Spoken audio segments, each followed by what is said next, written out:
What is good, all of our listeners and viewers? Welcome to another episode of Games and Groceries. My name is Adam. And I'm Liz. And I finally won the Free Code Friday contest! Woo! With Major Nelson on Twitter. That was really cool. And I won it for your birthday. Yeah. Because two of the games are games you wanted to play. Yeah, two of them you weren't, I mean, you're interested in. Oh, yeah. You're not as into horror games. It was actually as I am. for all of it because you really wanted to play Blair Witch. I want to play Blair Witch. We both wanted to play Man of Medan. And then you want to play that other Wreckfest. Stupid game. So it was like a perfect storm. It was. I got Blair Witch for you for your birthday, basically. Oh, okay. But yeah, I always enter it not knowing, and I almost missed the mark. Like, I got in like the last 10 minutes of the contest saying like, okay, here's my entry. And then I got the DM from Larry Herb, and I'm like, oh my goodness. And yeah, he like freaked out. He's like, oh my God. Yeah. I won.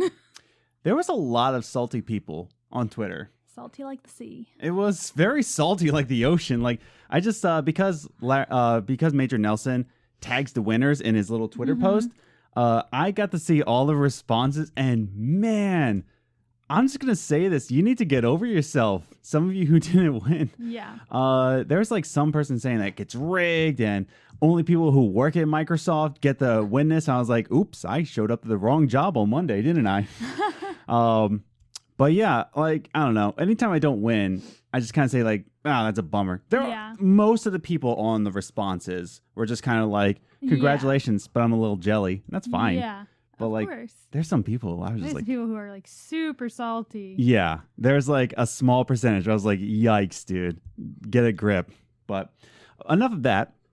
Liz, how you doing? I'm doing good. Because we established that it's your birthday. Woo, I'm 26 today. You're old.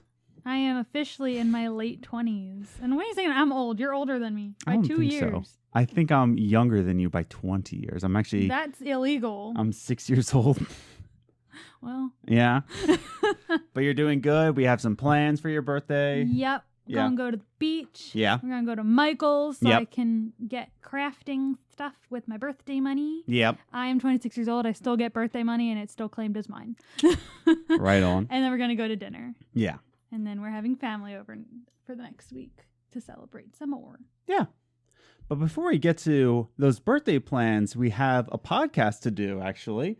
Mm-hmm. And in this podcast, we have a special guest. You know, every time, like, we're going to go into top 3 gaming news, you hear top 3 gaming news. I can't do it like he does. We have the voice of the top 3 gaming news and also the E3 episodes. If you listen to the E3 episodes, this past one, all of the vocal transitions were from this guy. His name is Markus Graves. We're going to talk about the state of Star Wars. We're going to be talking about all about Star Wars. Oh, we love Star Wars. So it's going to be a good episode. So definitely stick around for that. But before we get this started, let's go over all of our social media garbage. We got Twitter. You can tweet at us at Gaming Groceries, or you can follow us individually. I'm at Ace the Grocer. And I'm at Journey First. So follow us individually, be friends with us there, and have a conversation with us. Be salty that I won the Free Code Friday contest. I don't really care, because I'm not going to answer you. Also, follow us on Instagram, Games and Groceries, all one word, where you can follow us for gaming memes, updates about the podcast, question of the week. So definitely follow us on Instagram. And you can check out our website, gamesandgroceries.com, where you can listen to all of the episodes, as well as find out where you can listen to the audio versions of the episodes from the website. And finally, please, if you are watching us on YouTube, consider subscribing, consider ringing that notification bell, and if you enjoyed this episode, give it a like, give it a share for someone who might enjoy it. And if you're listening to us on the audio version, like iTunes, iHeartRadio, Podchaser, you can't listen to us from Podchaser, but still, give us a rate and review, give us your honest feedback so that we can say like, oh, people actually like us. Awesome. If you would like me to read your review on the podcast, just email me, contact@gamesgroceries.com, and I will read your review in this voice. Yay. Yeah. So enough of that garbage. Let's get into it. Here's his sound. This is what our guest sounds like in our first segment.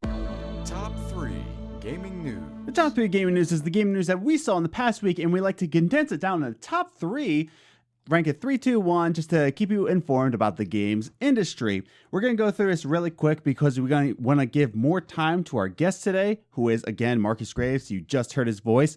How do you like that? So let's just start with it. I'm losing my train of thought, so let's go for the number 3 gaming news, which is the classic Disney games Lion King and Aladdin are getting remastered for all the consoles, including Switch. I think I heard it's also coming to PC. That's awesome. And Xbox One and PlayStation 4. Now, this came as a leak from the GameStop.com from Twitter user Wolverine Factor, and he tweeted it to Wario64, which Wario64 then confirmed. So that was really, really cool. And I think this is super exciting for a couple reasons. One, just for nostalgia's sake. Yes, I hate Disney. I hate Disney with a passion. Yes, I'm still purchasing Disney Plus, and yes, I'm still purchasing these games. Get off my case. I don't care. Anyways, so I don't know why I hate Disney so much. I really don't know why you hate it either. I just do not like Disney.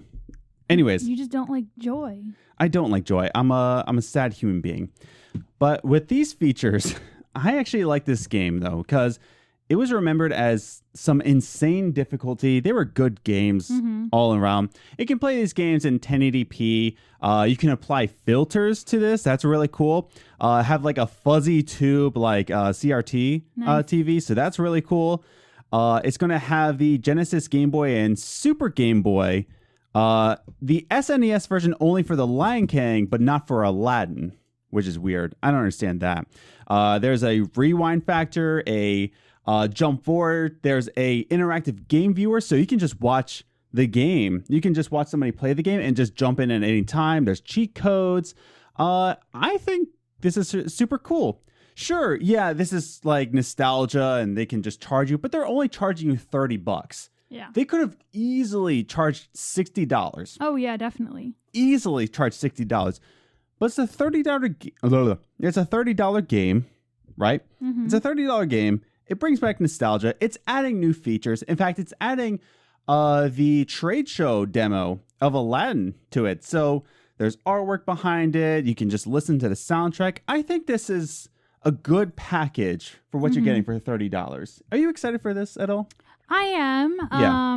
When you told me, I wasn't quite as excited. Just because originally because I was actually looking for Aladdin and a Genesis to play it on when we were at LI Retro. Yeah, at LI Retro. And so you expected me to be like, woo, yes, I'm so excited. But I wanted it more to play on the Genesis. Yeah. That like I was looking for that true nostalgia. But I am more excited, but I did say that I think in the end I would rather buy a Switch to play it on. Yeah. Because I don't see me booting up the PlayStation or the Xbox just to play these. I feel like it's more something that you're just like, oh, there's nothing to do. Oh, there's this. Like, oh, I'm just going to pick it up and play it for a couple minutes or whatever. So I see a Switch in our future. Oh, yeah, totally. But yeah, I think it's cool. It's coming out this fall. I don't see any harm in this.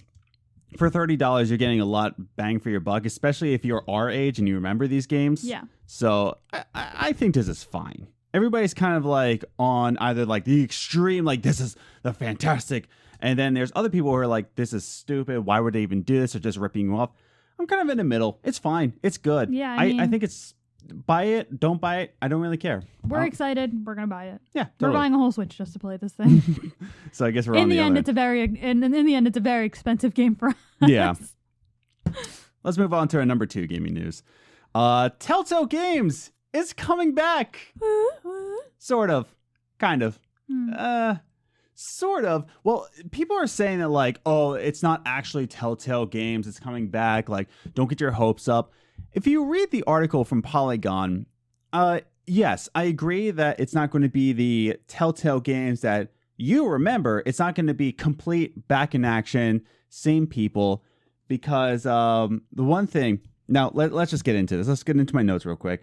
It's been reported that this is being purchased by the LCG Entertainment Studio, which made mobile games for like Power Rangers and whatnot. Now, LCG has stated that they retained some licenses that TellTale once had, including Wolf Among Us and the Batman series.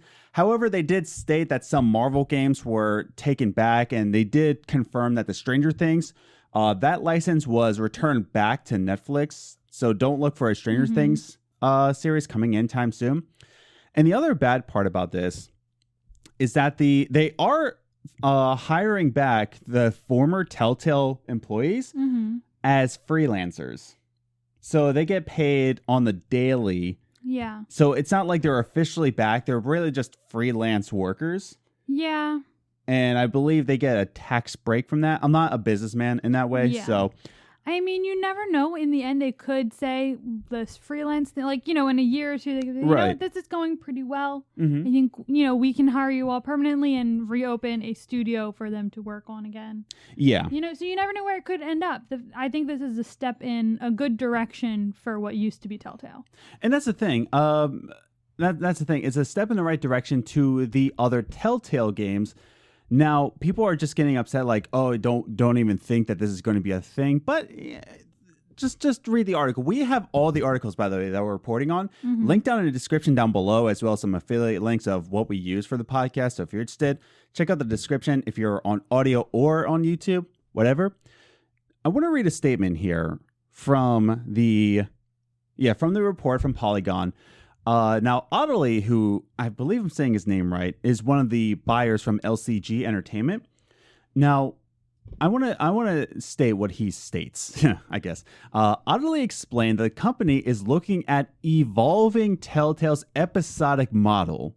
So he's still focused on making a TellTale episodic thing, but let's continue with his statement.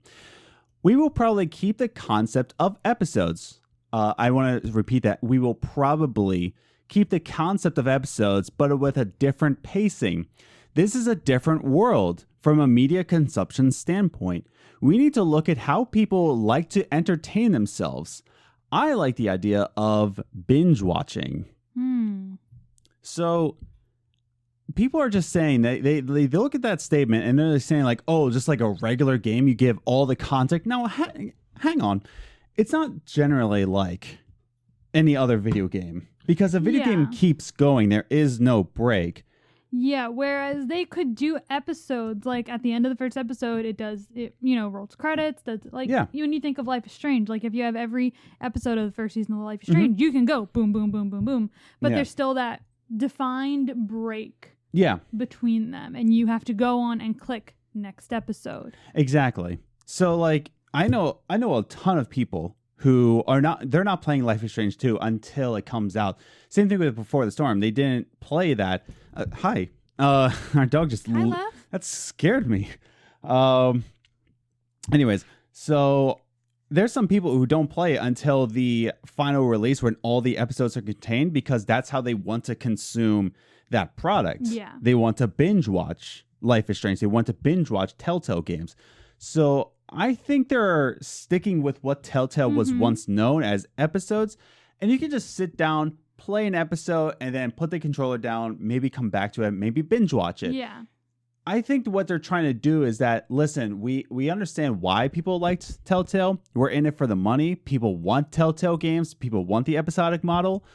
But we want to give people the option to either binge watch it or take a break. We want to give people the option to play our games in the way they want to. Yeah. So that's the thing. That was my last note, is that they're looking towards binge watching. They've already stated in this article that they have the licenses for Wolf Among Us and Batman, but not for, I believe they said in the article, not Guardians of the Galaxy or Stranger Things. That kind of upsets me. I was hoping there was going to be a Stranger Things series. But you never know. Like I said, this is a step in the right direction for what used to be TellTale. Right. So you never know. Once they see if this is paying off, they might want to reboot and try and make a deal with Netflix or do whatever they were, all the other things they were doing. Exactly. So I think this is fine news. People are like doom and gloom about this. Like, oh, it's not what you think. I'm not a fan of the whole hiring them as freelancers things. I'm not a fan of that, but they do them, whatever. I know, I see his head resting on the table. Oh, a little no pupper. one else can see him. No one else can see him. But he's cute. But we'll see where this all goes. So let's move on to our number one gaming news. This is important.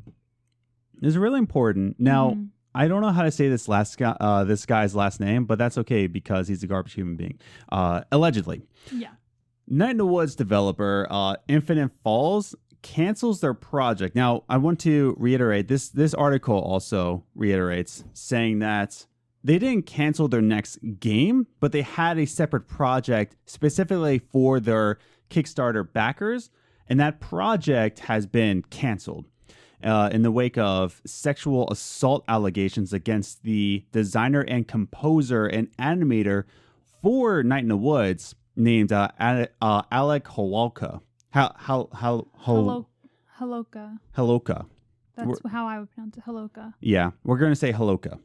But yeah, he's been cut ties with because he has been alleged for sexual assault against other people in the gaming industry. Now, this is important because this is like now coming into play to say that, listen, there's a sexual assault issue within the games industry and nobody's talking about it. And now people are actually recognizing it. Now, you didn't get a chance to read the article. No. But what do you take from this, from what I told you? Well, let's talk about it more. Yeah, I mean, I have no idea. Yeah. So Zoe Quinn, who also saw like all of these blog posts about like top tier game developers who are coming into sexual assault, she finally came to it and she said, you know what? I need to tell my story. And she wrote out how Holowka, right? It doesn't matter what his last name. I'm not trying to demonize this guy. It's just Adam's not good with words. Yeah, honestly. And that's the important part is that, like, listen, this guy made not just a mistake. I'm not going to say he made a mistake. Oopsies. He committed a crime, and I think he should be punished for it, right? But to just demonize him, right, is to just say that we can't teach him how to be right. He's always going to be a garbage human being if you treat him like a garbage human being, right? If you demonize these people, there's no chance of redemption. There's no chance, and the cycle continues, right? Let's say he comes out. Let's say he has a kid. Nobody taught him to redeem himself. Therefore, the cycle will continue into his family cycle. Therefore, people won't become better because you continue to demonize these people and you don't lead to their redemption, right? That's just my bias here. You can tweet at me and fight me on that. This guy is horrible. And what he did to Zoe Quinn, apparently, Zoe Quinn alleged that, or not alleged, but she had so much abuse from this guy that she had to hide in her bathroom stalls just to avoid him, right? She had to just like hide away in bathroom stalls. That's insane. That's absolutely insanity, right? And has that all been proven already? Like, I believe. Do we know? I don't think this has been proven yet. But here's the other part of this, that developer for Celeste and also the game Towerfall, Matt Thorson, had also revealed that he had to cut ties with Holowka because he was doing the same kind of thing. Okay. So Holowka already had. So it's already a strike on him. Yeah. He already had allegations put against him, right? And here's the thing. I understand he needs to be punished, and I totally agree. Yeah. This guy needs to be punished. Yeah. And he needs to be cut ties with. He needs to be out of the games industry. He needs to have punishments happen to learn that it's wrong. And he needs to be put into rehabilitation. He needs to learn how to be a human being and how to teach or like how to love. Yeah, how to grow, how to love human beings without being a garbage man. Now, I know a lot of you are disagreeing with me that he needs to be demonized, that he needs to be not treated like a human being. But I think this is important to know that the games industry needs to grow. It needs to become legitimized. And there's too many of these allegations and too many proven points in this that, in my opinion, needs to be fixed. It needs to be remedied, right? And that's just my opinion. But I think it's very important that these people get called out, right? I applaud Zoe for actually doing this and having the bravery to do this. People are saying, like, oh, why did it take her so long? You don't know her story, man. Yeah, and that's what they say with a lot of victims. Like, right. Why'd you take so long? It's like, you don't know how someone deals with this stuff. You don't know their life. You don't know what happened in their life. You don't know what threats he gave? Yeah, you have zero idea what their life is like or, how their mind works. So if it takes them a while, then it takes them a while. Exactly. This guy deserves punishment, but he also deserves rehabilitation. I'll stop using the word redemption because I know that's going to upset a lot of people, but he needs a rehabilitation. Yeah. Right? If he's not going to be in prison for life. Yeah. Understand that. He's not going to be in prison for life, so he's going to get out. If he is put in prison, he's going to be put out, and he's going to be let loose in the world, and he hasn't been rehabilitized. Yeah. That's not a word. Yeah. Yeah. But, I mean, you have to think a lot of the time with these people, someone clearly never taught them what's appropriate and how to act as a person. So somewhere along the line, these people do need to be taught. Exactly. And just punishing them isn't going to change the way they think. Yeah. So I want to end this news story with a statement from Benson. Oh, man, what's his first name? I'm sorry. Let me just look that up really quick. Never mind. Okay, Benson from Infinite Falls. I forget his first name. I'm so sorry. But he says this in a lengthy tweet thread. We received a lot of emails and messages in the past few days, often very hurt and angry. That's also how we feel. This has been very, very tough. In a separate statement, he wrote that what this means for Night in the Woods going forward is something we will have to work out. These things take time, longer than a couple days at least. And then this is what I just said. Not long after, Towerfall developer Matt Thorson revealed that he had similarly cut ties with Holowka previously. Holowka was a composer of Towerfall. I'm glad this is being recognized. I'm glad this is being called out. And I think this is important to legitimize the gaming industry. Yeah. And again, like I said, I think the mistake is to demonize these people so they don't get their treatment that they desperately need. And we're not going to get anywhere in this world if we just continue to demonize people. However, I don't think these people will be rehabilitated if we don't punish them. You understand where I'm coming from? I'm just trying not to get in trouble. That's all I'm trying to do. But that's my take. Do you have any last takes? No, I mean, like I said, I completely agree with you that you can't just demonize them and push them out. Because someone needs to teach them what's appropriate and what's not, so that maybe one day they can redeem themselves or just better their lives. Yeah. I mean, it's unfortunate, but you're right. As far as the gaming industry goes, I think this also shows people that there's nothing different from the gaming industry to other industries. That crap happens everywhere. Exactly. So this is like the third podcast where we're about to go into our next segment and like a downer. Yeah. So excuse me if I'm changing the tone of voice, but I really want to get excited for our next guest coming in. I'm just going to build up the excitement. Do you feel me going? This feels weird. Well, let's just do it. So, like I said, our next guest coming on the podcast is, of course, Markus Graves, who is the voice of the top 3 gaming news and also all of our E3 transitions. He's also a short film maker. He's got his own YouTube channel called Markus Graves, where we're going to talk about his YouTube channel too. We'll talk about everything. Yeah. So enough of that. Enough of him introducing our guest. Let's just bring him on. Let's bring on my old college roommate, Markus Graves. It's interview time. All right, everybody, we got our guest here, Markus Graves, who does the voice of the top 3 gaming news and our E3 episodes. Markus, give us a hello. Hey, what's up? And just to prove that you are indeed that, can you give us your best top 3 gaming news voice? Top 3 gaming news. There he is. There's his ID card right there. So, Markus, before we start with our interview, can you talk a little bit about your YouTube channel and your, I'm going to say it, your career into making short films? A career. Wow. Okay. I appreciate that. I don't know if that's what I call it just yet. Certainly a nascent career. Yeah. You know, it's in its infancy. Yeah.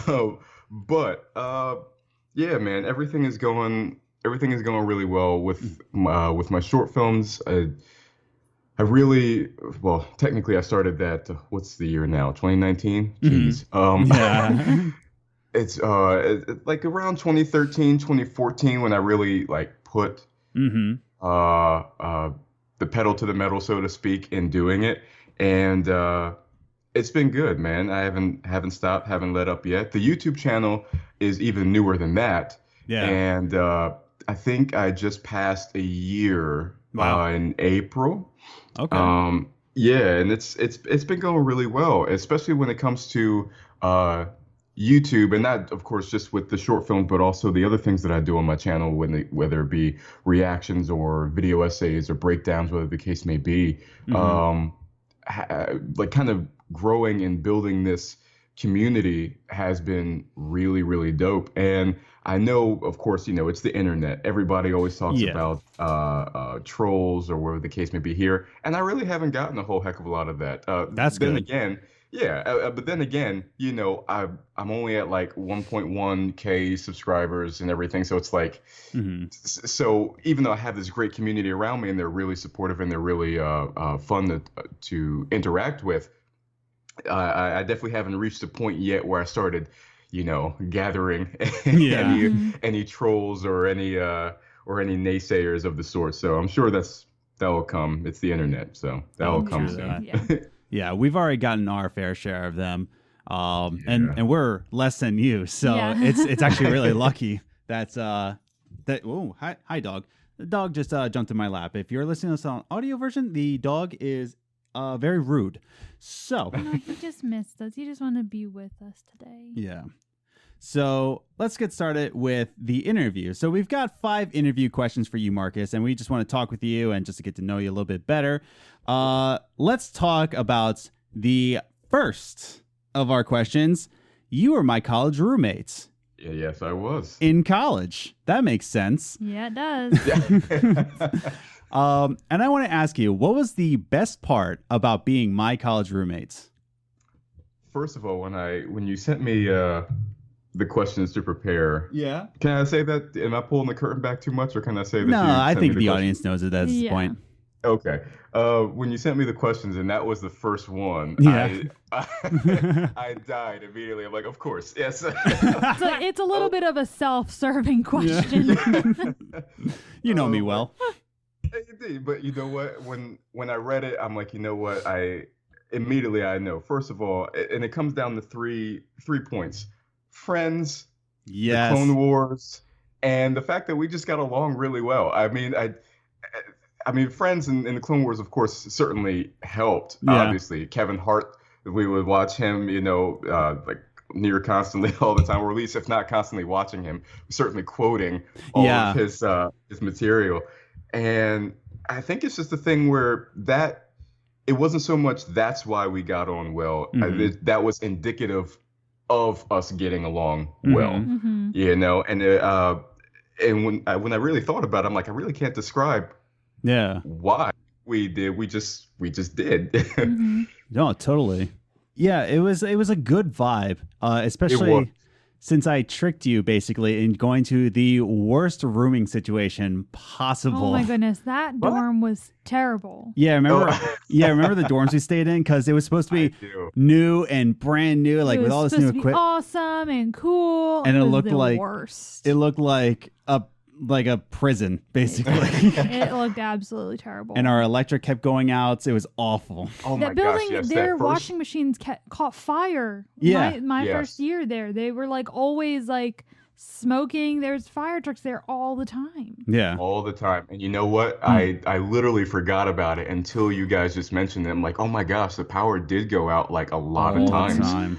All the time when it was first like getting going. And I'm like, that was crazy. You remember we had to keep our doors open at all times? Do you remember that? At all times. That's terrible. Yeah, we had to keep it open at all times. But the worst part about that, not only could everybody hear us with the doors open, everybody could hear you with the doors closed. Like you could hear 3 doors down because the walls are that paper thin. I feel like Go ahead. Oh, I'm sorry. Yeah, and the fact that we had no carpeting. Yeah. No carpeting. So not only through the walls, but traveling through the floor as well. And it's like, it was crazy. I mean, eventually, of course, we all got used to it. We had to. We had no other choice. But it was crazy. And I'm just thinking, I remember bringing it back up. The fact that we had to keep our doors open at all times is for an accountability purpose, which to a degree I understand. Mm-hmm. But at the same time, I'm like, it's 2 dudes in the dorm. What are we doing? Is that, we have to keep our doors open at all times. At our Bible college. Yeah. Exactly. Then again, things are different. Things, so I don't know. Maybe there was a good point. Just at least I know for me, and I know for you, Adam, I'm like, ain't nothing happening. Ain't nothing going on. So I don't know. I don't know why we need to keep our door open this entire time. Yeah, it was a crazy time, but we got along well as roommates. Like that was a good year. Yeah. Man.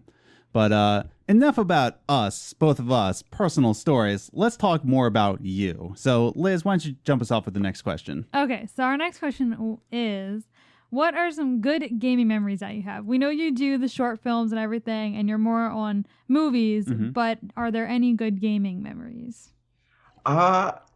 Maybe not like specific moments in particular, because like you said, I'm definitely not a hardcore gamer, but I have played at least something on every generation, NES, Sega.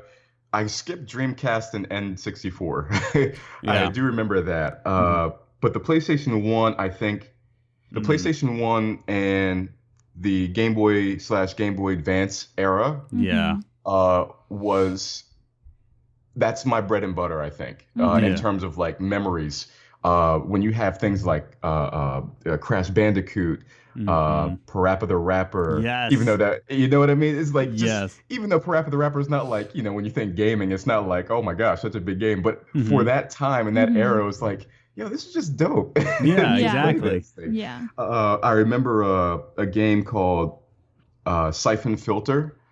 And right? And and I really enjoyed that, but I think that was kind of like a gateway game for, I think, one of my favorite game series of all time, which is Splinter Cell. Nice. Oh, I remember that. I remember you used to play that all the time. Yes, right? Because that was, I just loved the whole stealth game and assassin mix of it, special operative. Dude, that was so... Yeah, that was my jam right there. So I don't have a specific memory, but I do have series and consoles that I've definitely had like a lot of memories within. And you know what? And not to get too off topic, because this is something I didn't think of until just now, was when it comes to computer games, some of like those really like old school ones where I can't even remember what they were now, but they were designed to help you, like young kids, learn. Jumpstart? Things like that. Yeah. Jumpstart and Leap in the Learning and stuff. Yeah, Leap in the Learning. All that stuff. And then there were certain ones that are like, that they were educational, but they were designed to be like, I can't remember what it was called, but it was kind of like you were like this class on assignment in Egypt or something, and you were doing hieroglyphs, so you were learning about Egyptian stuff, and I'm like, this is really dope. So stuff like that was, like I said, not hardcore, but things that I certainly remember and always stick out to me. Splinter Cell definitely being the biggest one, and NBA 2K. Yes. Oh my goodness. And like we say here on the podcast, like it doesn't matter what you play, you're a gamer regardless. It's just that you have to play video games and therefore, boom, you're a gamer. Good. So all those Jumpstart games I played when I was little and the Barbie PC games I played when I was little count? They count. Yeah, they count. Awesome, because I loved my Barbie game. Hey, it counts in my book. Exactly. It counts in here at Games and Groceries. It all counts. I really want that game. I'm going to go look for it now. So we mixed up the questions that I gave you. So I'm going to throw you off by asking again about your YouTube channel, right? Okay. So you do Naruto episodes. You do your Naruto reaction episodes. You break down drama series as well as observe some horror films. But I want to ask you, what is your favorite content to make on your channel? My favorite content to make by far is breakdowns and video essays. Nice. Yeah. Because I enjoy my reactions. So let's, not to get it twisted by any sense, but like I do enjoy my reactions, especially going through Naruto, especially like I love anime. So, and this is just one that I never really got to. So I'm like, okay, yeah, let's go through here. And once again, like going through it and going back to the community aspect of things, the community that's built and interacting with them and knowing that we're all kind of like, in a sense, watching along with each other. Yeah. Stuff like that is amazing. But with breakdowns and video essays, being able to delve into material, analyze, dissect it, that's really where my heart is. Even it's not on my channel yet, but coming up soon, I'm going to do a breakdown of a particular scene in X2, X-Men United. I'm going to, I've done a couple breakdowns already, haven't posted them yet, but I've done a couple breakdowns of the first two sequences in the first Jurassic Park film. And I'm planning on doing more. When it comes into getting into that stuff, like breaking down the story, breaking down the camera movement, why this camera movement was used here, or why these characters were blocked in this, dude, and obviously because I'm a director and a writer, that's probably why that hits me the hardest. But that's my favorite content to make. Hasn't gotten as much love as the reaction videos, but hopefully, my grandmother always encourages me with just throw stuff against the wall. Something's bound to stick. So that's that's the philosophy I go with, where I'm like, you know what? It's not getting a whole heck of a lot of love, but I do love doing it, and I know maybe eventually it will stick at some point. But in the meantime, I just love doing it, man. Breaking down all that stuff, that's my bread and butter. That's awesome, man. Yeah. And that's exactly it. Like, if you enjoy doing it, that's all that matters, because there's plenty of content that we make and it doesn't get as much love. But, we love making it. And like you said, sometimes, like someday it will stick. But I love how you're sticking it through. And definitely, I enjoy your channel content. Even though I'm not a big anime person, I like your reactions to it, especially when you do Yoda impressions. So, yes, indeed. I just did one in one of my reactions. The other day. I saw. You saw that one? Yeah. And it's just funny because somebody commented and they're like, "Whoa, that was a really good Yoda impression." And I was like, and then the comment section was like, "Yeah, I know, he did it all the time." Exactly. I really did. And so it's funny how impressions come up like that, where I'm like, I didn't.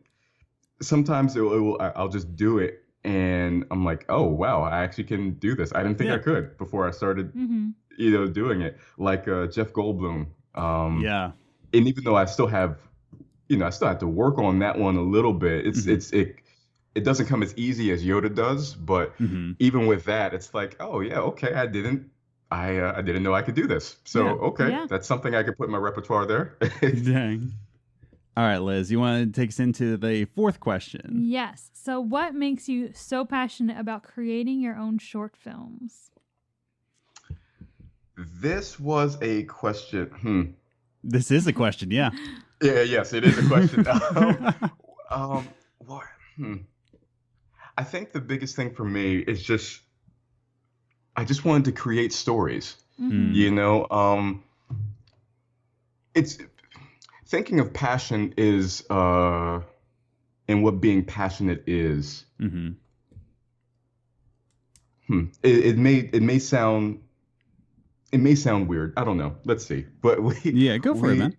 We have this thing where a lot of people, when you say passionate, it immediately evokes the an emotional experience or the thought of like an emotional thing. Somebody's passionate, which means they have a lot of joy or derive a lot of happiness and everything. And even though that's true, whenever I think of being passionate about filmmaking, at least when it comes to me, is that it's something that I kind of just do. Because obviously with everybody, there are a lot of times, even if you are passionate about something, you don't feel like doing a particular thing in that medium that day, maybe. Yeah. You know what I mean? There's never a day that goes by that I don't feel like working on a story, but there may be particular stories that I may not be vibing with right now, where I'm like, I'm not really feeling that today. I really want to work on this story. But my priority list, because this one is the closest one to being complete, I should be focusing on that one.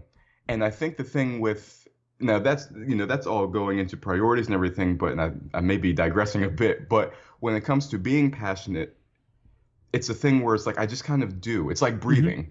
We just kind of do it. We don't normally think about the mechanics of it. It just kind of happens. You don't realize its absence until it's absent.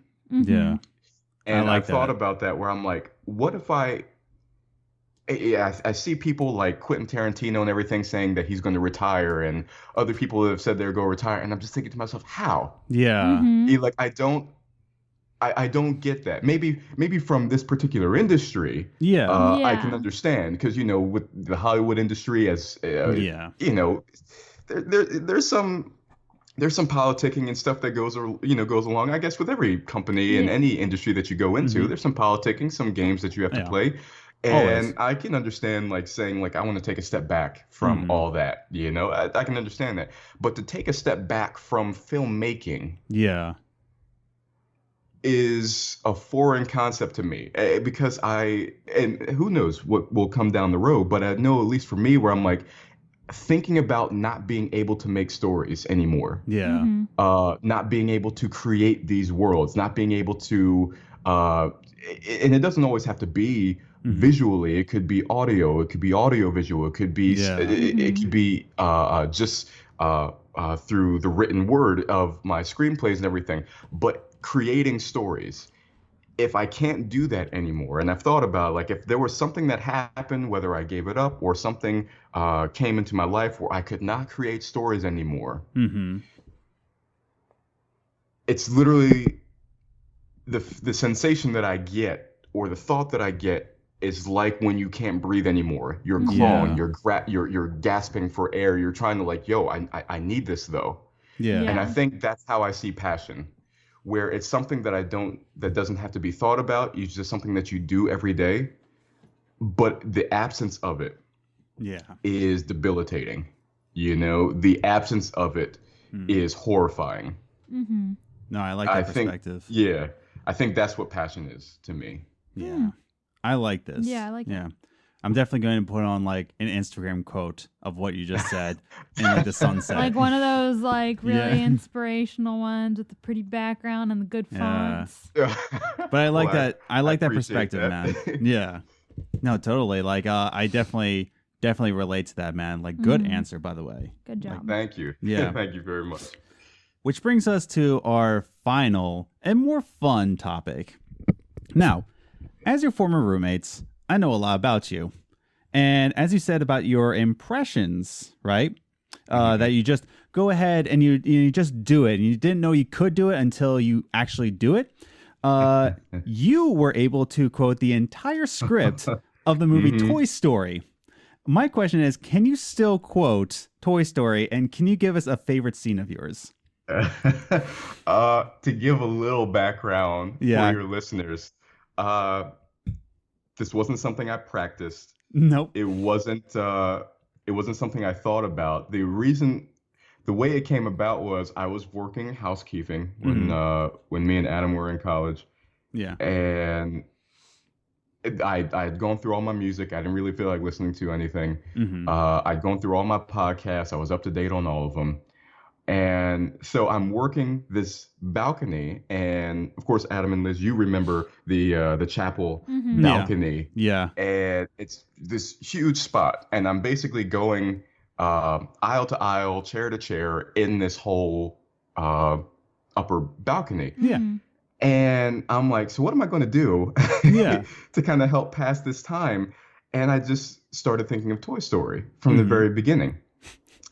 Just as a thing of like, just something to preoccupy my mind. Yeah. And it wasn't until 45 minutes later that I realized I've done every line, every music cue, every visual cue in my head for 45 minutes without missing a beat. Yeah. And I'm like, yo, that's crazy. Yeah. You know, and it's just a thing where even sometimes now, whether it be my mom, or grandmother, or a friend of mine, they'll say something and I'm like, oh, it's from this movie. It was this line during this scene, this and the other. And they're like, how do you remember that? I'm like, I don't know. I just, when it comes to film and TV and everything, it's just kind of like a steel trap. I don't go out to remember it. It just sticks in my head. Yeah. Yeah. And with Toy Story, I don't necessarily have a favorite scene, but the one that when somebody brings it up, this is the one that I always go to, is when Buzz first arrives and he says, Buzz Lightyear to Star Command, come in, Star Command. Star Command, come in. Do you read me? Why don't they answer? My ship! Goes over to the ship, blast. This will take weeks to repair. Buzz Lightyear mission log, star date 4072. And actually, funny enough, I forget this next line. No. But he goes on, he says, I seem to have crash landed on a strange planet. The impact must have woken me up from hypersleep. Jumps on the bed. The terrain seems a bit unstable. No readout yet indicating if the air here is breathable.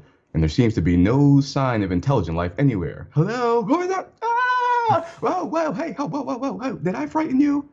Didn't mean to.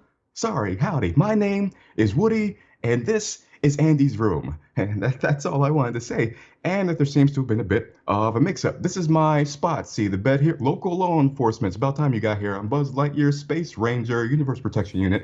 My ship seems to have crash landed here by mistake.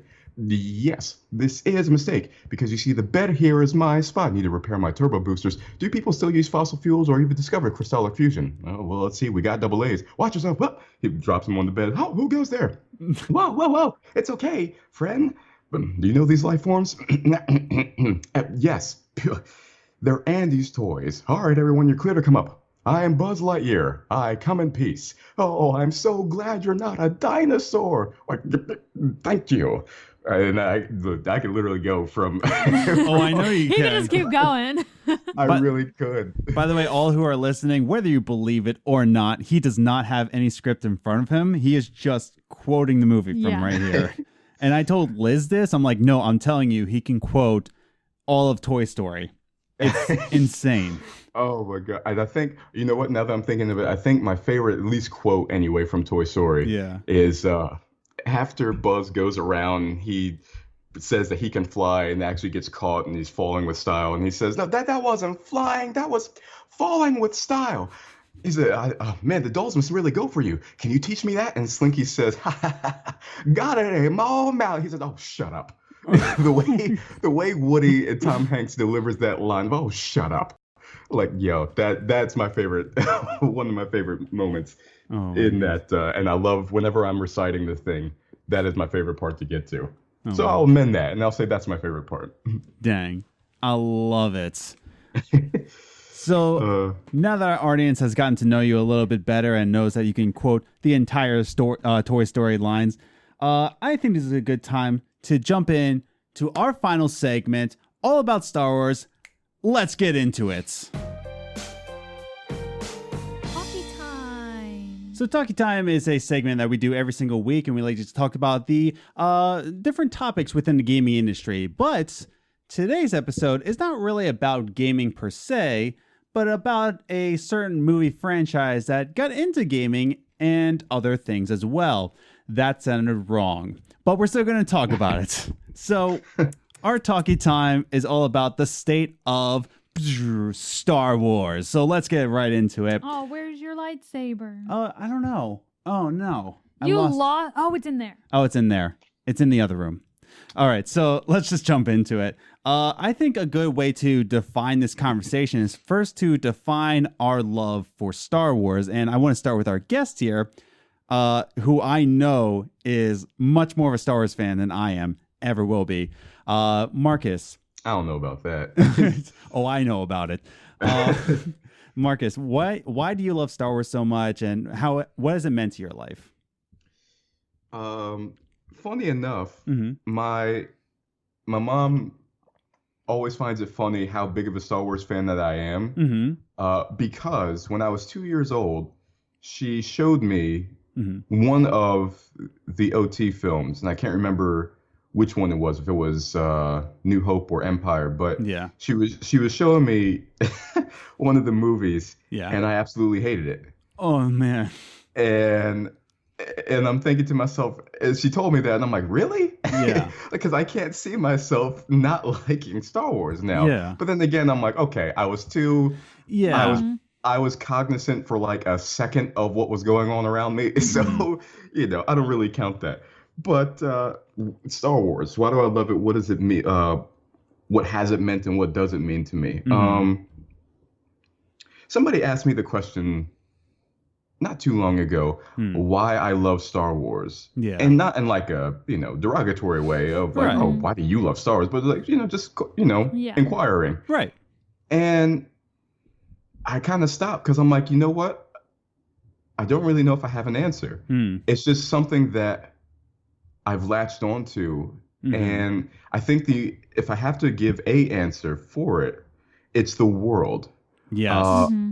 Because I love the Jedi. I love the Force. I love the light, all that stuff. Yeah. More so than, when it comes to like the bounty hunters and everything, or the mercenaries, or even I'm not a ship dude. I know a lot of cats who can like quote like exactly what ship was in which scene of the movie, and I'm like, see, I'm not a ship dude. I can tell you like the basic what the ship is. I can't delve into the specifics of it. But even with that, loving the Jedi, loving the Force, all this stuff, it's more so the mythology of it. Yeah. So getting even though I know that's probably like a vague statement, it's like when I think of like the movies, or when I think about playing KOTOR, Knights of the Old Republic. For those who may not know the acronym. On our gaming channel. Yeah. Yeah. So, so they should probably do know. Yeah. They should. To the Republic. It's like stuff like that where like getting into it, getting invested into it, just the expanse of it. It's just something that I've always just immersed myself in and absolutely loved. And it's been a fandom that like we were talking about with us being roommates, where it's like it's just it's been a connective point for me and you. It's been a connective point for me and other friends that I have, and I'm like it's just I don't know, man. It's that's really hard to describe. It's just something that the mythology of it is just so rich and so just awesome, that I love being in it, a part of it, watching it, playing it, whatever the case may be. Yeah. Yeah. And I love how you brought up KOTOR, of course, because that's a game. If you haven't played Knights of the Old Republic, you need to get on that, man. Yes. Oh my gosh. Yeah, Liz, I'm talking to you. And it's something that's so replayable. Yeah. Oh, I'm sorry. I think I cut you off. You said Liz. No, I was just saying, Liz, I'm talking to you about playing Knights of the Old Republic. Yeah. But no, that's a brilliant point though. But yeah, Liz, I want to talk to you. Like, why do you like Star Wars so much? Well, okay. Oh wait, Marcus, are you still there? Oh yeah, I'm still here. Okay, cool. All right, go for it. So for me, I didn't really get into Star Wars till we started dating. Yep. Because when I was younger, I watched episode 1 I think my dad had. Yeah, the prequels, not just New Hope, but prequel number 1. Yeah, that was your first start? Yeah, that was the first one I saw. And I was very little. Like, I was probably like 6 or 7. Like, I only remember Jar Jar. Like, that was the only thing I remembered from that movie. He's a very memorable character from the Force. Squeeze me. Yeah. Which I loved, Squeeze Me. Like, I held on to that till I was probably 17. Yeah. But so that was my first experience with Star Wars, but I was never like really into it. My family didn't follow it. So we didn't, you were from a Harry Potter family. Yeah, we were a very big Harry Potter family. We watched all the Lord of the Rings when they came out on DVD, but other than that, we were a Harry Potter family. That was our nerd culture in my house. So I didn't start watching Star Wars till we were dating. And even then, you actually waited a while before you showed them to me. Yeah. I think we had been dating maybe 4 years before we sat down and watched all the prequel. Like, we watched the first 3 and then... Yeah. Like, we watched 4, 5, 6. Yep. And then we watched... Like, you showed them to me in release order first. Yeah. But yeah, so I think what Star Wars means to me is just, like... It's part of who we are as a couple. Yeah. Like, it's something that we like severely bond over because we were both into Harry Potter separately when we were younger. Yeah. We only saw one Harry Potter movie together, and that was with my family. Yeah. But so Harry Potter was something that we both loved when we were growing up, but Star Wars was something that we kind of bonded over because you showed it to me because that was something you loved, and so I loved it with you. And now it's something that like we look forward to. We talk about it like we wait forever for these movies. Like, we go to see it together as soon as possible. Like, it's a big deal to us when we go see it and when we talk about it. And it's something that we talk about. So I guess it just, like, to me, it means, like, it's something that we, like, that's one of our big bonding moments. Yeah. For us. Yeah. That's dope. Oh, yeah. Like, I still can't wait for episode 9 oh for my sure. God, I'm dying. Yeah. Want it now. No, I'm taking him now. No, now. Just to briefly, the way you said it, just reminded me of Hayden Christensen. Sorry. Yeah. Oh man, I hate sand. Of course, it's rough and it's cool. It gets everywhere. Anyway. Just to briefly touch on what Star Wars means to me, because I definitely want to get into our next talking point. I would say, like Marcus, it's definitely the lore. It's a storytelling. It's the character development of Luke Skywalker, going from A New Hope, where he's just this whiny little brat who wants to like do like racing with his friends, to Return of the Jedi, which, give or take what your opinion is about Return of the Jedi, but he's become more mature and more controlled of his powers. He's becoming more of what he's supposed to be, and it's just this character development from episode 4, 5, and 6. And it's episode 5, just as a movie standpoint, right? It just encapsulates you. You're just trying to find out what's going on. How is this happening? And I really wish that Luke, I am your father, wasn't such a cultural quote, because everybody knows it, so that you can't really go into episode 5 with a fresh mind. Because as soon as you hear that line, you're not thinking like, oh my God, like you're not shocked anymore. You're like, hey, that's the line I keep hearing. Imagine when that first came out and you're just like, yeah. What? Exactly. At least for an adult, because by the time you're either a teenager or an adult, you've probably heard, I'm your father. Yeah. However, I think like that's maybe why when it's always... you showed it when you're 10. Yeah. Exactly. Like, you're still going to be shocked at that. Yeah. Exactly. If you can get them young, and you'd be like, oh, because everything is new to you then. So it's like, oh my gosh, okay, True. It's cool. You know, I think, and going to your point, Liz, about I wonder how it was when it first came out. I've always wondered that too. And one guy, two guys, Jason Swank and Jimmy Mack from Rebel Force Radio podcast. Yeah. They well, at least Jimmy Mack was old enough to be in the theater when Empire first came out. Oof, and when that happened, he always says, like, that blew my mind when it happened, because I'm like, no, he's lying. He has to be lying. Yeah. So most of the people that were there were like immediately like, no, we're distrustful. We're like, no, he's trying to bait Luke. He's trying to get him over to his side and everything. He's completely wrong. So by the time then you get to Return of the Jedi and Yoda says, your father he is, it's like, oh my gosh. Yeah. It's like, so he actually was telling the truth. And you're right. I'm like, I wish I could have gone into Empire and Return of the Jedi not knowing what was going to happen. Exactly. I feel like they tried to do the same thing. Now, I'm probably skipping a lot of your talking points right now. Spoiler alert, by the way. I know where you're going with. Yeah. I feel like they're trying to do the same thing with Rey's parents. With how... yeah, but it was less... Just in the worst way. Yeah, in a worse way. Like, it's not a good way. Like, they didn't do it well. But I feel like they tried to do the same thing with Kylo saying, like, your parents are nobodies, and everyone's like, no, he's lying. Yeah. Like, that's not it. Like, it's something like that, and I guess we'll see where they go with that. But I feel like that's something that they're trying to recreate a pop culture thing, and it's not working right now. Let's table that conversation I know. until we get to it. I told you I was skipping a ton of stuff. Because I definitely want to get to our next talking point with the next movie, because we can talk all day about Last Jedi, so I'll save these conversations until then. But let's first get into it. Our first talking point, our first official talking point, that trailer. Whew. Let's talk about Dark Rey. The one that just came out, the teaser that just came out at D23, or the one that came out like a few months ago? D23. Yeah, the new one. The old one, the first one told you nothing. Yeah, let's talk a little bit about Dark Rey and why that's so ridiculous and that's not actually going to happen in the movie. So, Marcus, what are your thoughts? When you first saw Dark Rey, what were your initial thoughts?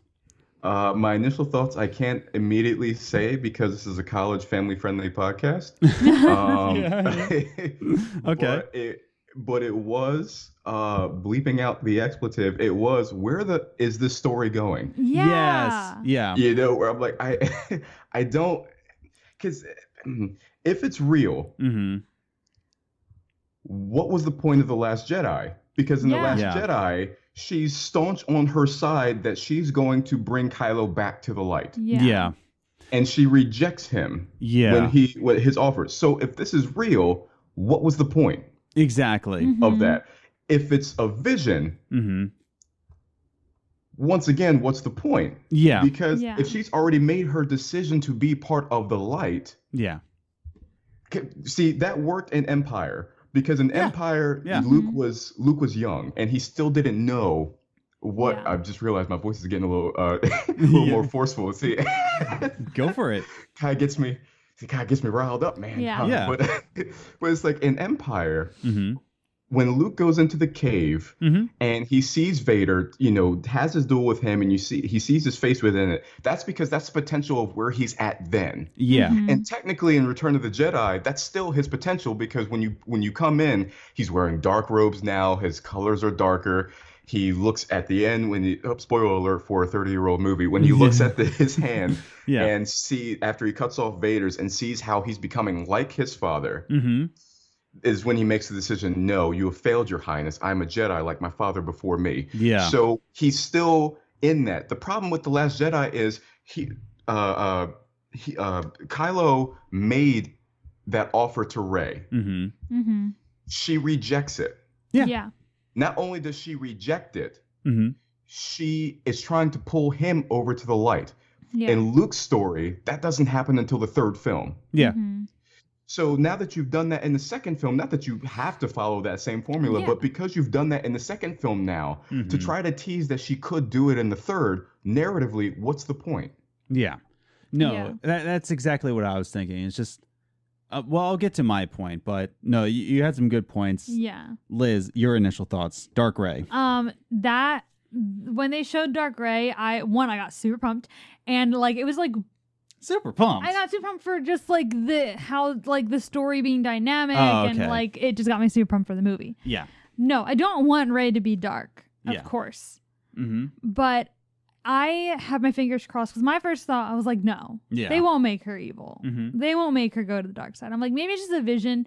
Now, as far as the purpose of the vision, I don't know.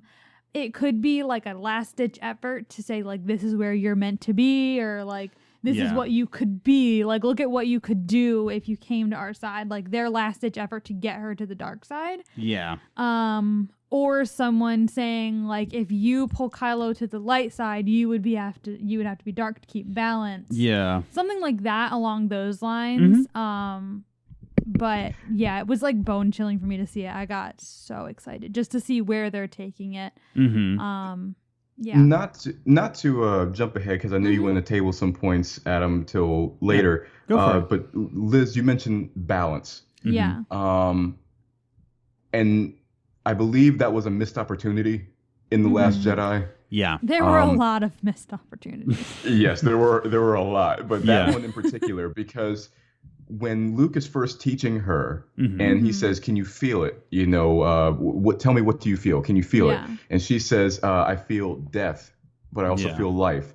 I feel chaos and serenity, the light, the dark." And he says, "The balance." Yeah. And you're going through that, and I'm thinking to myself, at least when I was first watching, I'm like, oh, not that I see where they're going, but they're putting these seeds in here. Let's see where it goes. And then when you start getting the bridge of Kylo and Rey being able to talk to each other over vast distances and everything, and it's like, oh, maybe they're still planting those seeds of light, dark. They are the balance now. Yeah. They are the ones that are going to bring this thing to fruition. Yeah. But then when you get into the whole thing that Snoke was the one that was bridging them, which, okay, we'll table those points for later. Talk about that later. Because like when you get into those things where it's like that was an opportunity that you could have done, Liz, what you were talking about, where it's like she is the embodiment of the light now. He is the embodiment of the dark now. Yeah. This is going to have to meet in the middle some way, shape, or form. So I'm just going to jump ahead and give you guys the reins here. Briefly, Dark Rey, probably a vision. I don't think Disney is ballsy enough to do a move like that. I'm just going to say that right now. But that's coming from me. I hate Disney with a passion. Marcus, you've tried to correct me many times. But correct? I'm not sure if I'm trying to correct you as if I was trying to steer you towards love of Disney. Yeah. It's just making some devil's advocate points. Yeah.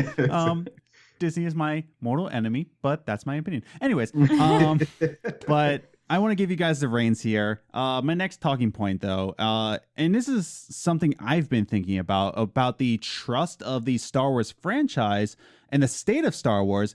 Do you guys feel, and I'll start with you, Marcus, because I know you got a lot to say. I'm going to link a video right here if you're watching us on YouTube. Marcus's breakdown of The Last Jedi. Very fun video to watch. Definitely check it out.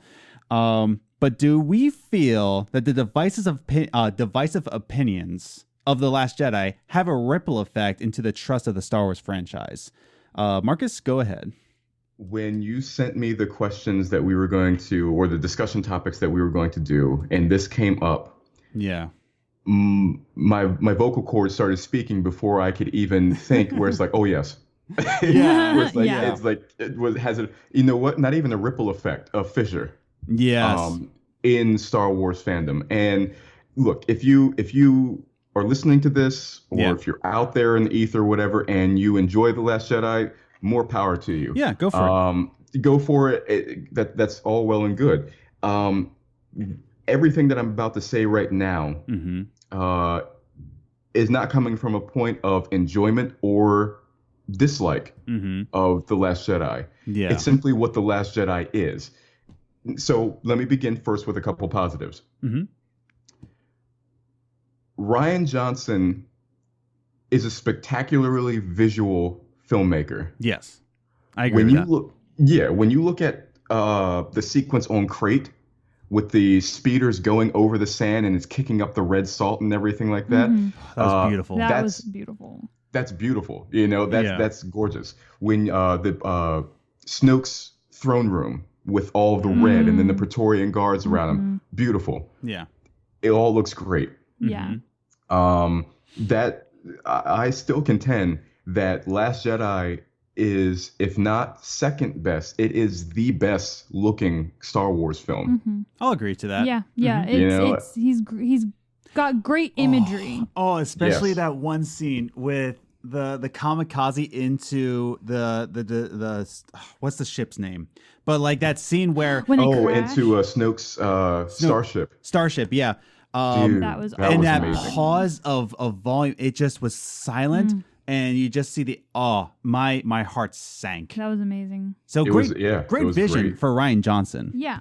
Oh yeah, and so when you have him, like, so yeah, I'm put him up there with Irving Kershner, who of course did Empire. I'm like, I put him right up there with them, where it's like you two gave us the best visual Star Wars. Yeah. At least in terms of movies that we've had so far. Yeah. And so I will definitely give him that. It's more so. You know what? Even I'll even give him this. The premise of his story, I'll give him. It's something we've never seen in Star Wars before. The fact that you have idealized heroes. Oh, okay. And yeah. you have to. So you have this. You have this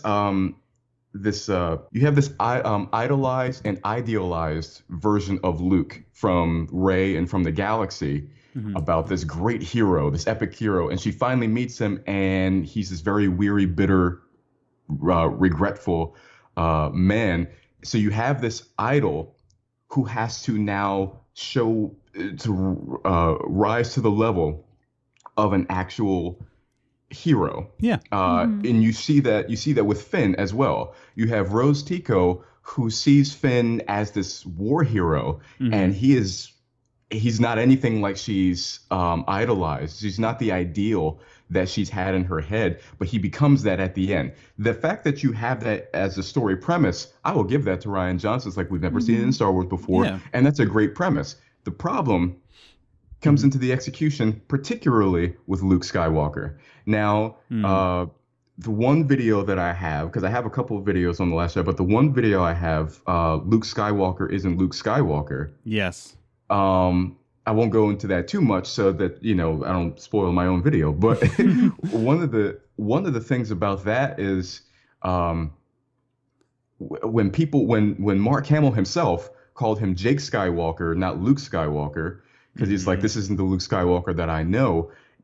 People that say that, no, this Luke Skywalker is the same. No, he's not. No. Not at all. Especially because, like, oh, well, after years, Marcus, wouldn't, people become weary. I'm like, yes. First of all, one thing, filmmaking is not real life. Right.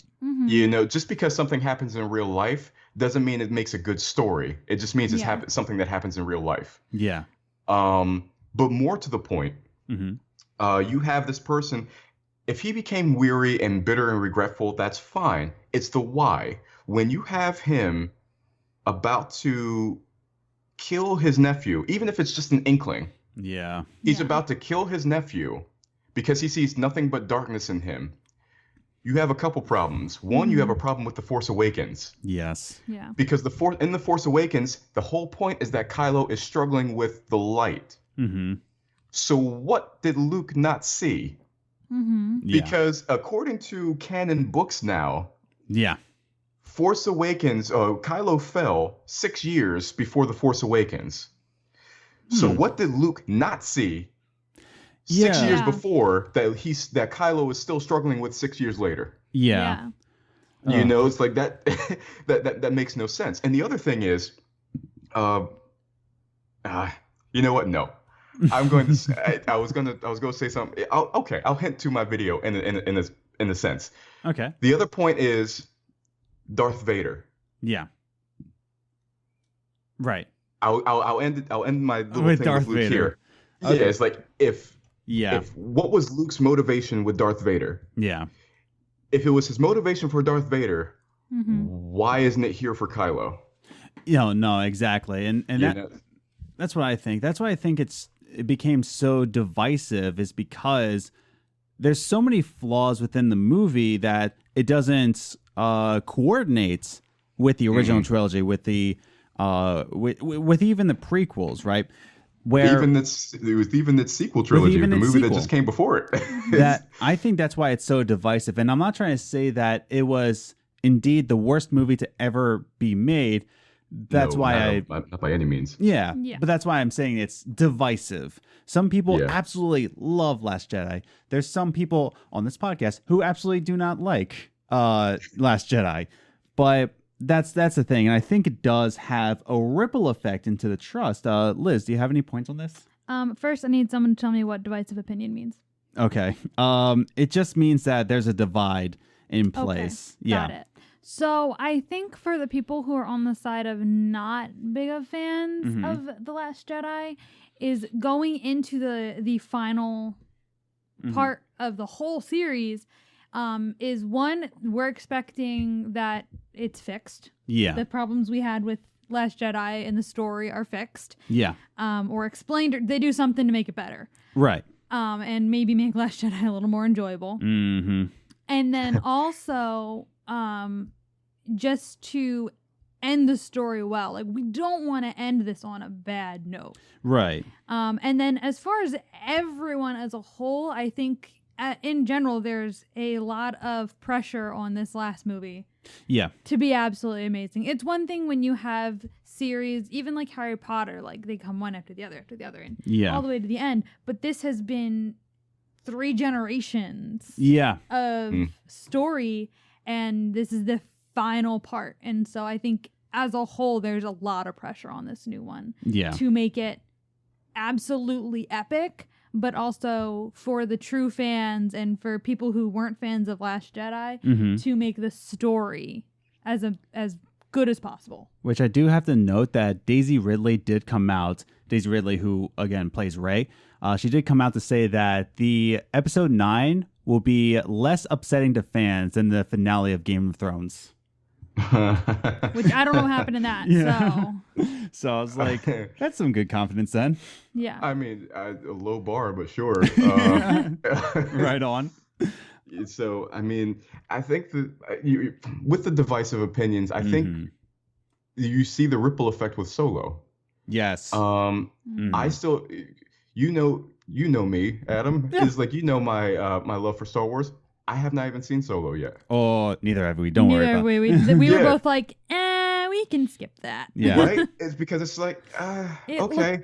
And not even just because for the fact of like, you know what, we didn't really, when people say we don't really need a film, well, no film is ever needed. True. But, you can tell a story. Yeah. I think it's the thing with, I think because it did come on the heels of The Last Jedi. I know a lot of people put the low box office, at least low box office for a Star Wars film, a low box office number and all that on the fact that it came 6 months later. So it was like, okay, it was way too close of a release. You got to give people time.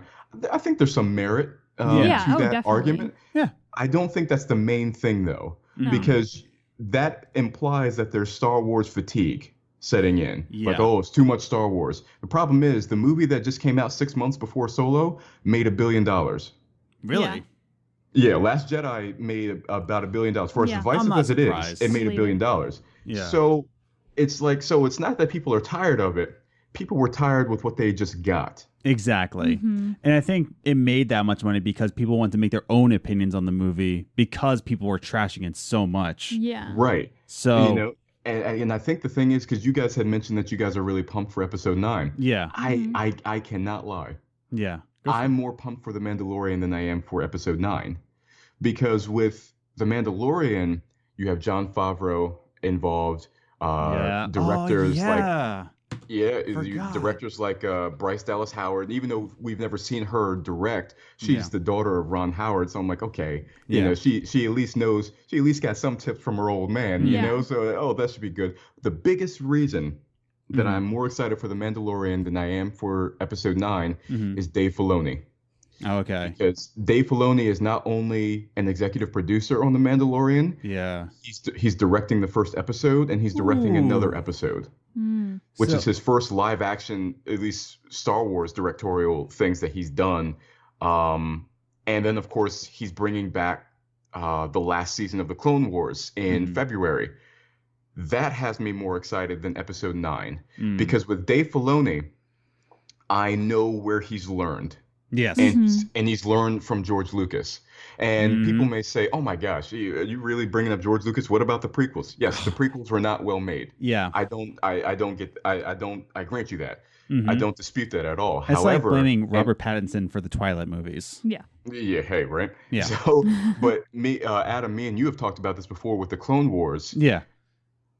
All the Clone Wars was George. His ideas, the stories, they all went through him. The series, not the movie. Yeah, Yeah, well, the movie too. Well, the cartoon Well, movie, yeah. not episode 2, Clone Wars. Oh, yeah, right. I know what you're saying. Yeah, Yes. yeah. No, but the series still went through George. Yeah. It was his stories that he wanted to tell. All this, the difference between the prequels and the Clone Wars was Dave Filoni. Yep. Because when you have George's ideas and his vision filtered through the directorial and writing prowess of Dave Filoni, you got absolute gold. Yeah. You know, and I think so with him being part of the Mandalorian and all this is like, yes, this is what I'm more excited for because that seems more cohesive. The other thing with why I think people are so divisive on with Star Wars right now is because it seems like a hot potato right now. You have J.J. Abrams who did The Force Awakens. Yep. Then you have Rian Johnson who did The Last Jedi to go back to J.J. Abrams for Episode 9. Now, this is not anything new for Star Wars. We had George Lucas direct the first OT film. We had Irvin Kershner direct Empire. Yeah. And quote-unquote Richard Marquand directing Return of the Jedi. Yeah. I still maintain that was shadow directed by George Lucas because it still looks a heck of a lot like New Hope. Totally. So you have that hopscotch there. What was the difference? You still had one overall vision that was George Lucas. I don't feel like this sequel trilogy has an overall vision from anybody. No, it does not.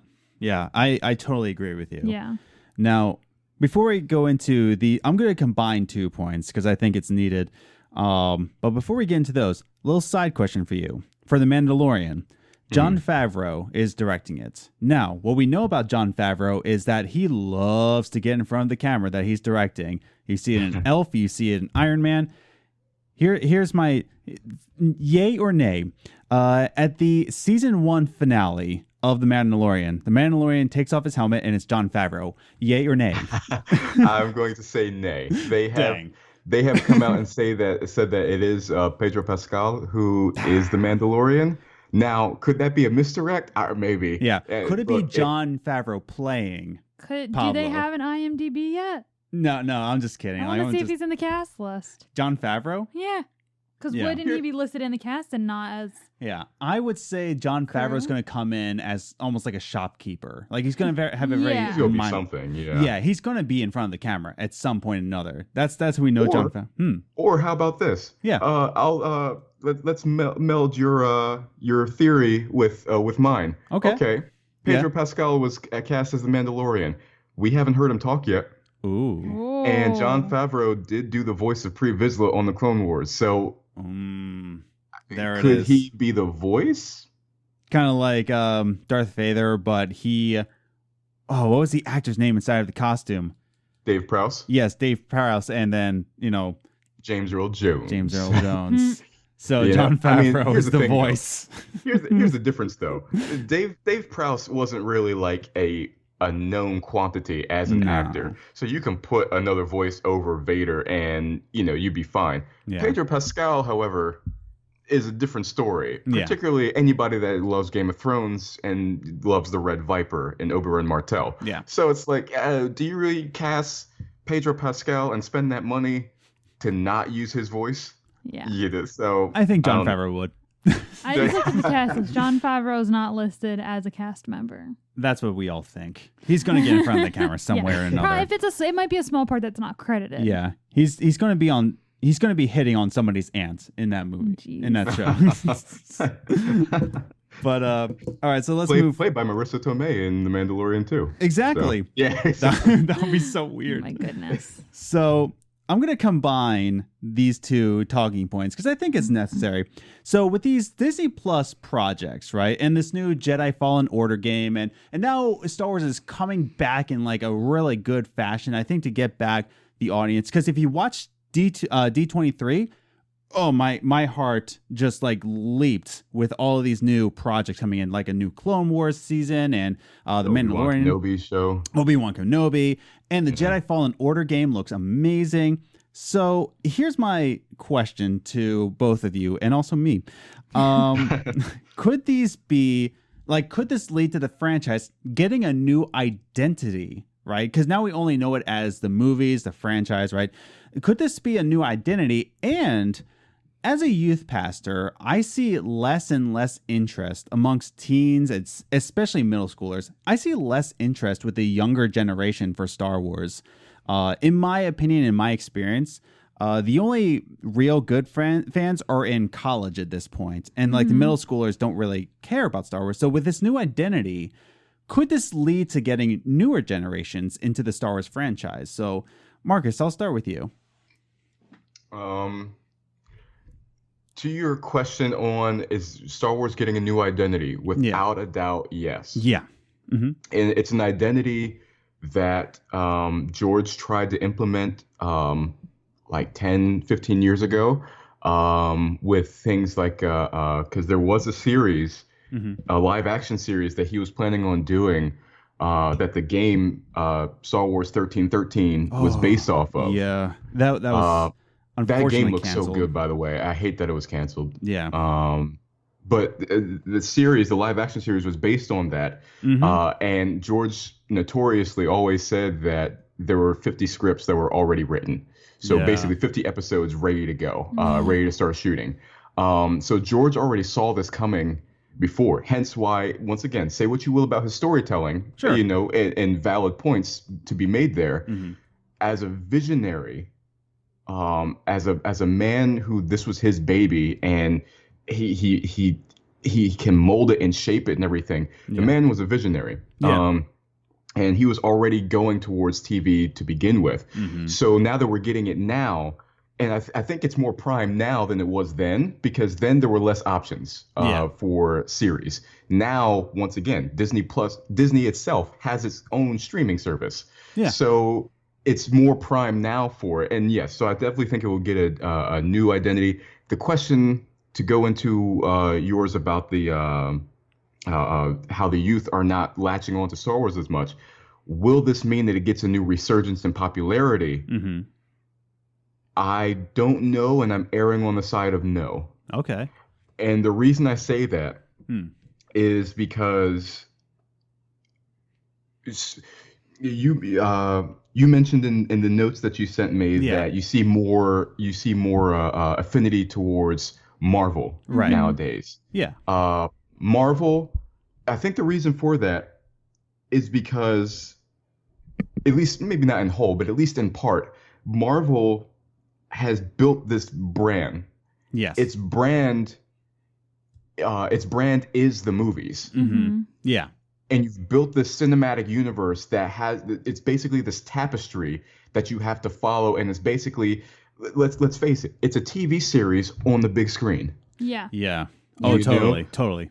So when you have that, especially in a binge watch culture, that is going to be prime for them now. Now, why does this? Now they're doing that with the Mandalorian and with the Clone Wars coming back and all this stuff. So and the Kenobi series. So why not the resurgence in popularity? I think because Star Wars has become a commodity.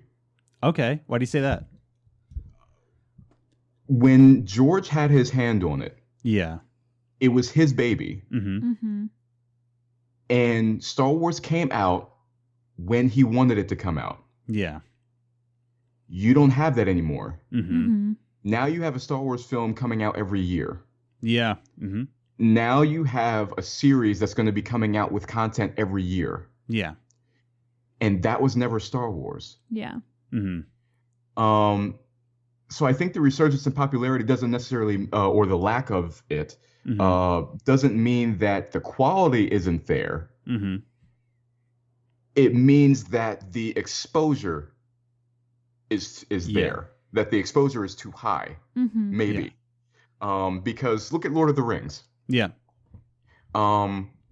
you have Lord of the Rings or even Harry Potter for you guys, because I've read like maybe a chapter of the book and I haven't seen the films. Oh, you're dead to me. Oh my goodness. I know. When we hang up, you need to go watch all the movies.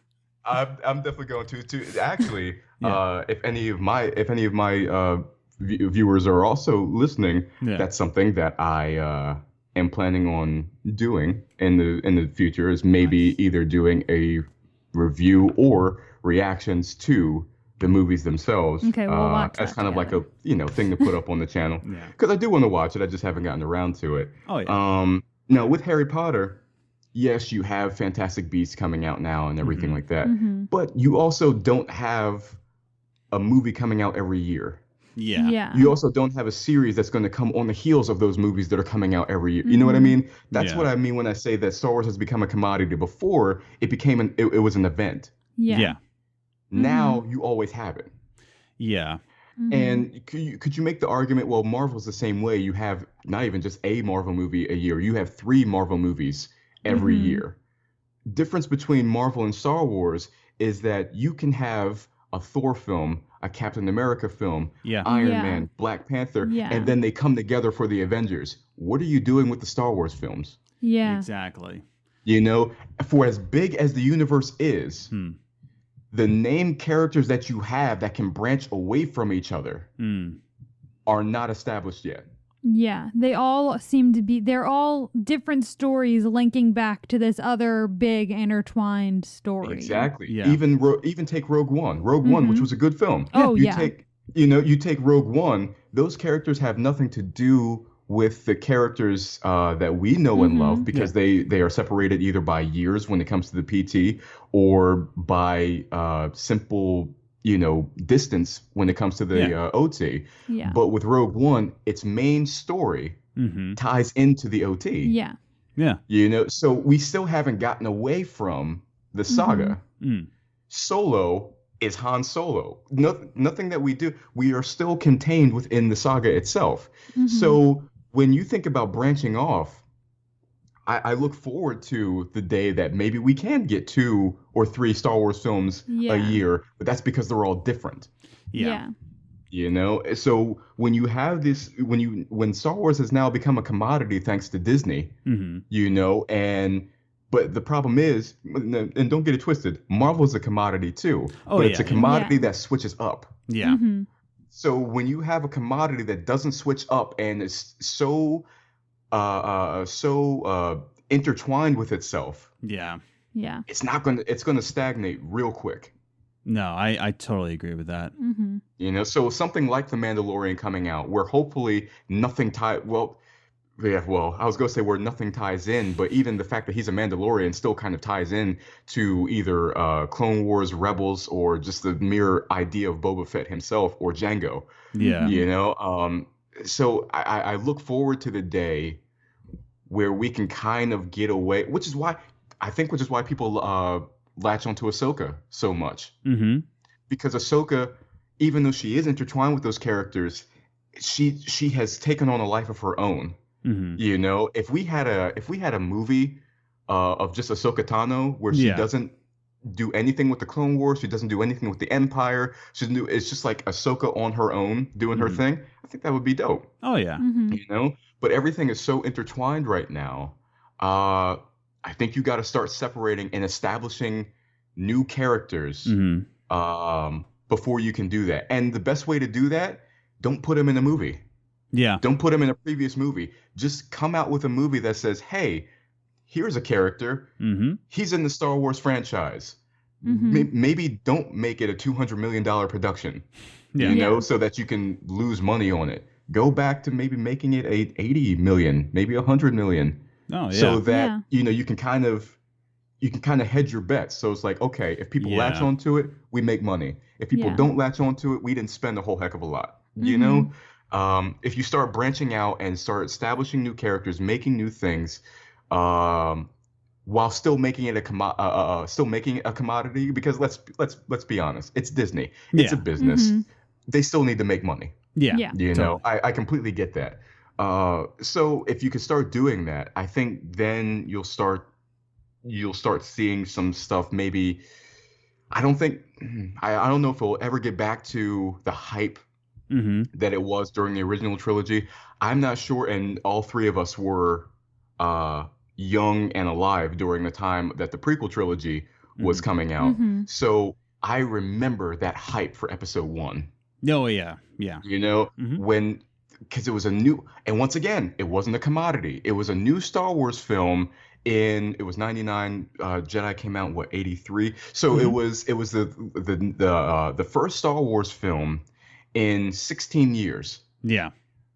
The hype was crazy on that thing. We will Force Awakens, you got kind of close. Yeah. That was 10 years since Revenge of the Sith, so you got kind of close. But in between, we had the Clone Wars and everything, so we still had some stuff. I don't think we'll ever get that again. No. Because if you're going to have a series every year, a movie every year, it's going to be commonplace. So I don't think, I can't say we won't, but I don't think we'll ever get to that level ever again with Star Wars. No, good points there. Like, I agree with you, and that's the thing. That's the sad part, is that I think the generation now that's enjoying Star Wars will be the generation that enjoys Star Wars, where the younger generation, I think, is going to be a harder time to get in. With our last 10 minutes or so, let's bust out the closing thoughts on this. With the last talking point we have, with the new identity, with new generations coming in, with our divisive feelings about Last Jedi, with this new revival that's coming in, and whether or not you agree with it, listener, whoever you are, listeners, but will this be, right, this heavily needed revival, right? This heavily needed revival, will this be enough to revive the franchise for years to come and just give it a new identity for more fans to be involved with the franchise? Or do we see this as more of a flash in the pan for the end of the franchise? So, Marcus, once again, we'll start with you. And I'll try not to go on a diatribe like I just did with the commoditization of Star Wars. But do I think it's a flash in the pan? No. I think Star Wars will always be there. Yeah. You know, Star Wars will always have its fandom. Star Wars will always be popular. But like I said, do I think it will reach that level again? No. Yeah. Because with its new identity, or you know what? At least not with the films. Okay. I'll say that. Yeah. Because as we were saying, with the new identity of the series and everything like that, you open yourself up to a wealth of material that maybe has been untapped before. Yeah. I still don't think it will ever reach that level again, but it may become a new beast entirely.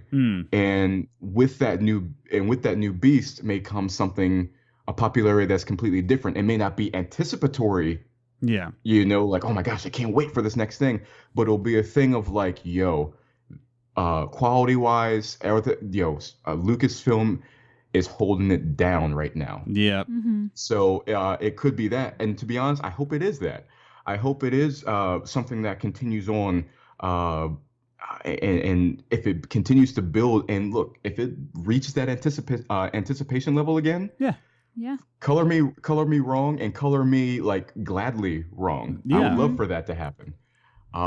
Do I see it happening anytime soon? No. But the series coming out with Kenobi, and the fact that Ewan McGregor's coming back for it, all that stuff, it's like, there's a wealth of opportunity there. That I think, like you said, will be a revival. It may not be what we've seen in the past, but it will be something, and it will be something new. Yeah. But I think equally just as good. Yeah. No, I totally agree. What I will think about this, is this going to be a long-standing revival or a flash in the pan? I agree with you. This is not a flash in the pan. I think Disney is really, I like what you said, it's hedging its bets, but at the same time, I think they're betting a lot with their franchise here, because especially with this whole deal with Disney Plus, to say that, to get a 3-year subscription, you have to pay $140. It's already giving you a deal to buy in for 3 years on Disney Plus. They're in it for the long game. And as much as I don't like Disney, I will respect them as a business. Yeah. As a business, it knows how to keep its franchises for the long haul. And if anybody was to buy the Star Wars franchise, if Sony bought the Star Wars franchise, I would be worried. I would be selling all of my merchandise before I lose its value. But the fact that Disney purchased Star Wars, they value their franchise, they value their money, and they know how to handle properties. In my opinion, as much as I don't like the properties, they know how to handle it. So I see this as a heavily needed revival. Whether or not we'll bring in the new generation, I guess we'll see. But like what you said, I don't think it's going to bring in newer generations like the middle schoolers at this point. But I think this is going to be a long-standing revival, no longer just a flash in the pan like Mandalorian, and then that's it. Right. But Liz, your closing thoughts. I mean, it's tough. I still think in the end, Star Wars might always be seen as like, you know, your father's film, whether it's you as a father or like my father. Yeah. But I feel like it's going to be our generation's duty at this point to introduce Star Wars to our kids as the movies. Yes. Outside of the movies, I think them opening themselves up to doing more video games and TV series. Because you can see in the video games, you can get a lot of the kids in this generation coming up.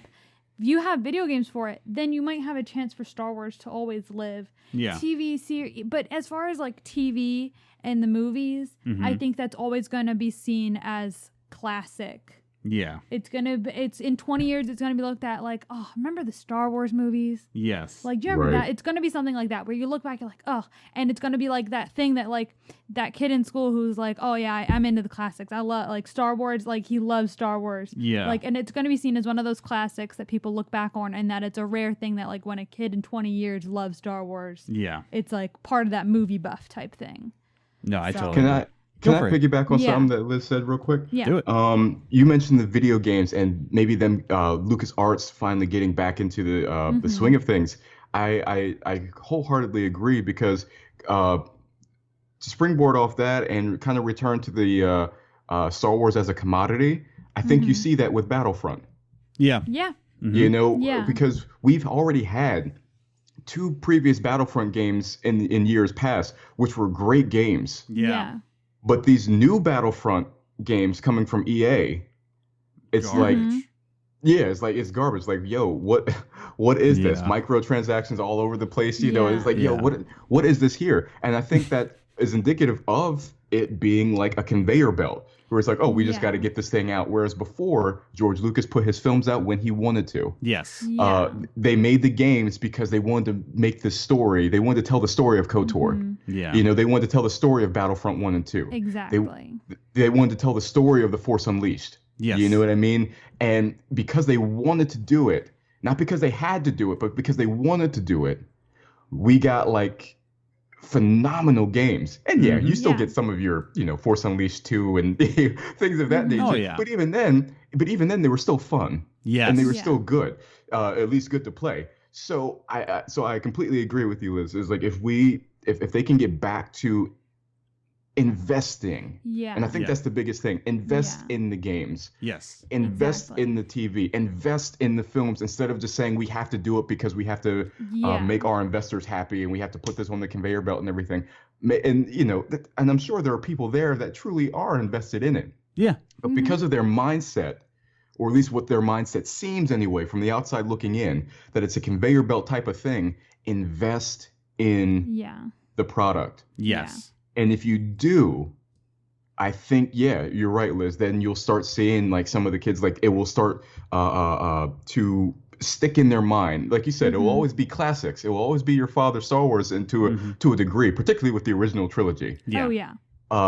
But it's something that if you make the gateway there, it's the gateway for other things to happen. And like you said, it's on us now that we are older. You know, if we have kids and everything, if you indulge me for a second to pass on what you've learned, you know. So it's like we have to that's what Yoda told us to do. Yeah. So Exactly. you know, so I wholeheartedly agree with that. Yeah. No, this has been a good conversation. I think we'll close it out here. But yeah, the state of Star Wars, I think there's going to be a revival coming. I think there's going to be a necessary revival coming. Whether or not The Last Jedi ruined things for people, I think that's going to be in the past. But the state of Star Wars as it currently stands, I think we're going to see many surprises in the next 3 years. I think we're going to be like back in the trustworthy bandwagon of Star Wars. So I think so. Yeah. Yeah. So Marcus, thanks again for coming on. And again, I want to thank you for being the voice of our top 3 gaming news. Mm-hmm. And if you haven't listened to our E3 episodes yet of this year, 2019, I highly recommend you do it because Marcus, his vocal transitions into them, they're hilarious. They're hilarious. He has puns for them. I asked him like, "Hey man, can you do some transitions for us?" And he's like, "Yeah, sure." And I was like, "Here's the companies that are coming on. Can you just have fun with it?" And he had fun with it. Yeah, he did. So definitely go back in our previous episodes and we have 2 of them. So definitely check those out. And most importantly, Marcus, where can we find you on social media, on YouTube? I'll pull out the red carpet for you. Sure. Well, first of all, thank you guys for having me. No problem. It's been an honor. It's been a pleasure talking with you guys today, and it's been great being your voice for top 3 gaming news and the transitions and everything. I've really enjoyed it. So I do thank you guys for that. As for where to find me, I am on YouTube, of course. My channel is just my name, Markus Graves, Markus, Yep. GRA, V as in Victor, ES as in Sam. On the Twits, as some people call it, the Twitter. I am. Oh crap! What am I? Yeah, I am Markus Graves on Twitter. That's right. Yeah, I am Markus Graves on Twitter. Mm-hmm. On Instagram, I am the Markus Graves. Mm-hmm. And yeah, that's pretty much it. My YouTube, my Insta, and my Twitter. If you would like to follow me and keep up with what I'm doing, see the content that I'm putting up, that's where you can find me. Oh, and before I forget, Patreon. Yes. If you enjoy my content and would like to support, I have a Patreon page. I only have 1 tier. That's $1 a month. The benefits for it are, of course, you'll get name recognition and thanks in all of my videos, early access to my videos, people that are patrons of mine. If you make a suggestion for a video topic or a show or film to react to or review, votes and polls, all that good stuff. Nice. Those who are patrons, their suggestions and their votes will have more weight when I'm deciding and considering things. And also, whenever this material is available, things such as bloopers, behind the scenes of my projects and all that, when that material is available, that's exclusively for my patrons there. Nobody else can see that material. So it's exclusively for my patrons. So go to patreon.com/Markus Graves. And if you, like I said, if you enjoy my content and would like to support and would also like access to those benefits, it's right on there for you. Awesome. All right. And I will link all of these things down in the description below, whether you're watching us on YouTube or if you're listening to us on audio versions, they will be in the description down below. His Twitter, his Instagram, his Patreon account, if you would like to contribute. But with that being said, we thank you again for listening to this week's episode. We hope to have you back for next week. And we hope that you binge listen to some other podcasts that we have. And definitely check out Marcus's channel, especially if you want some Star Wars love and Naruto love, and as well as some love for the Us movie. I liked the Us movie, and I think Marcus did a good job in breaking it down. So, well, thank you. No problem. So, with that being said, let's just get out of here because we actually got some family coming in. So I got to clean the house. Oof. So thanks again for listening to this week's episode. We will see you next week.